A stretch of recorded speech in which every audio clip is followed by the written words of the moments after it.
ഇപ്പോൾ നമ്മൾ ഒരു ന്യൂസായിട്ട് ഇപ്പോൾ ഒത്തിരി നമ്മൾ കേൾക്കുകയുണ്ടായി കുട്ടികളുടെ ആക്സിഡൻറ്റ് ഉണ്ടാകുന്നു. നമുക്ക് കേരളത്തിൽ ഇപ്പം ഏറ്റവും കുഞ്ഞു കുട്ടി ഒത്തിരി പേർക്ക് നമുക്ക് ഓർഗൻ അപയം നടത്തി അതിൽ സഹായിച്ച അല്ലെങ്കിൽ അത് ഡിസിഷൻ എടുത്ത പേരൻസിൻ്റെ ആ ഡിസിഷൻ വളരെ വളരെ ഉത്തമമായ ഡിസിഷനാണ്. ആ ഒരു ഡിസിഷൻ എളുപ്പമുള്ള ഡിസിഷനല്ല. പക്ഷേ അതിൻ്റെ പിന്നാമ്പുറത്ത് നമ്മൾ ആലോചിക്കേണ്ട മറ്റൊരു കാര്യം ഇങ്ങനെയുള്ള കുട്ടികൾ വണ്ടിയിൽ യാത്ര ചെയ്യുമ്പോൾ സേഫ് ആണോ എന്നുള്ളതാണ്. അമ്മയുടെ മടിത്തട്ടിലാണ് മിക്ക കുട്ടികളും നമ്മൾ കാണുന്നത് ട്രാവൽ ചെയ്യുന്നത്. അത് അവരുടെ പ്രായത്തിൽ നമ്മൾ നോക്കുമ്പം മുഴുവൻ സമയം വീട്ടിൽ എടുത്തുകൊണ്ട് നടക്കുന്ന അമ്മയാണ്. അപ്പോൾ ഓട്ടോമാറ്റിക്കലി അതുപോലെ തന്നെ വന്ന് വണ്ടിയിൽ ഇരിക്കുമ്പോൾ അമ്മയുടെ മടിയിലാണ് അമ്മ എപ്പോഴും സേഫായിട്ട് കരുതുന്നത്. അതിൻ്റെ പുറകിലുള്ള ഫിസിക്സ് നോക്കുമ്പോൾ അതൊരിക്കലും സേഫ് അല്ല. അമ്മയുടെ കയ്യിൽ കുട്ടി സേഫാണ് അമ്മ കരുതുമ്പോഴും ഫിസിക്സ് അടിസ്ഥാനത്തിൽ അത് സേഫ് അല്ല. കാരണം ഒരു 50 കിലോമീറ്റർ വേഗതയിൽ പോകുന്ന വണ്ടിയാണെങ്കിലും ഒന്ന് ആഞ്ഞ് ബ്രേക്ക് പിടിച്ച് ഓട്ടുകയോ അതല്ല ഒന്ന് ഇടിക്കുകയോ ചെയ്യുവാണെങ്കിൽ ഈ 10 കിലോയുള്ള ഒരു വയസ്സുള്ള കുട്ടിക്ക് ഭാരം 300 കിലോയോളം വരും. കാരണം അത്രമാത്രം വേഗത കാണും. കുട്ടി അത്രയും വേഗത്തിലാണ് മുന്നോട്ട് പോകുന്നത്. ഇത്ര ശക്തിയുള്ള ഒരു അമ്മയാണ് അമ്മയുടെ കയ്യിൽ ആ കുട്ടി ഇരിക്കാൻ പോകുന്നില്ല. കുട്ടി നേരെ പോകുന്നു മുന്നിരിക്കുകയാണെന്നുണ്ടെങ്കിൽ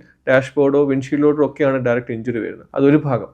രണ്ടാം ഭാഗം അപ്പം ഒത്തിരി അമ്മമാർ ചോദിക്കും നിങ്ങൾ സീറ്റ് ബെൽറ്റ് ഇട്ട് അമ്മയെ മടിയിൽ ഇരുത്തിയിട്ട് കുട്ടിയെ സീറ്റ് ബെൽറ്റ് ഇട്ടിരിക്കുക. അതിനകത്തുണ്ടാകുന്ന പ്രയാസം എന്ന് പറഞ്ഞിട്ടുണ്ടെങ്കിൽ നമ്മളൊരു ആക്സിഡൻറ്റ് ഉണ്ടാകുമ്പോൾ നമ്മളിപ്പോൾ എല്ലാ വണ്ടികൾക്കും 5 സ്റ്റാറും കാര്യങ്ങളും വരുമ്പോഴത്തേക്കും എല്ലാത്തിനകത്തും ഇപ്പം കമ്പൽസറി ആയിട്ട് എയർ ബാഗ്സ് ഉണ്ട്. എയർ ബാഗ് വരുന്നത് അവിടെ ഇരിക്കുന്ന ആളെ പ്രൊട്ടക്ട് ചെയ്യണം. അപ്പോൾ അത്രയേറെ എക്സ്പ്ലോസീവായിട്ട് എയർ ബാഗ് വന്നാലേ ഉള്ളൂ പ്രൊട്ടക്ഷൻ കിട്ടത്തുള്ളൂ. ഒരു 300 കിലോമീറ്റർ സ്പീഡ് അവറിലൊക്കെ ആയിരിക്കും എയർ ബാഗ് എന്നോട്ട് പുറത്തോട്ട് വരുന്നത്. അപ്പോൾ ആ സ്പീഡിൽ വരുമ്പോൾ കുട്ടിക്ക് അത് താങ്ങാനുള്ള ഒരു ഫിസിക്കലി പോസിബിൾ അല്ല. അപ്പം ഒത്തിരി ആന്തരിക ഇഞ്ചുറീസും ഹെഡ് ഇഞ്ചുറീസും ഒക്കെ അത് കാണാൻ നമുക്ക് വരുന്നത് നമ്മൾ കാണാറുണ്ട്. അതുകൊണ്ട് സീറ്റ് ബെൽറ്റ് മാത്രം ഒരിക്കലും കുട്ടിക്ക് പോരാ. കുട്ടിക്ക് എപ്പോഴും ഒരു കാർ സീറ്റ് പ്രായത്തിനനുസരിച്ച് വേണം.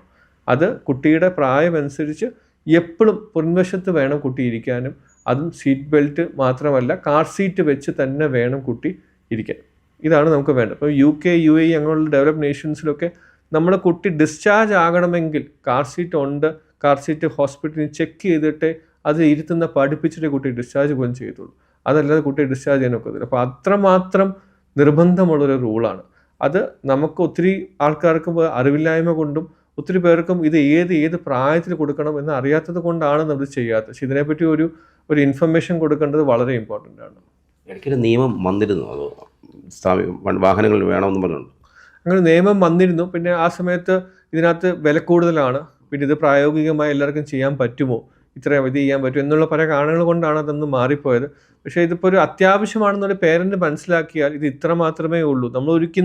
നമ്മളെല്ലാവരും ഉപയോഗിക്കുന്ന ഒരു മൊബൈൽ ഫോണിന് അത്രയും വിലയില്ല ഇതിലൊരു കാർ സീറ്റിൽ. ഒരു കാർ സീറ്റ് മിനിമം 2 മുതൽ 5 വർഷം വരെ നമുക്ക് ഉപയോഗിക്കാനും പറ്റും.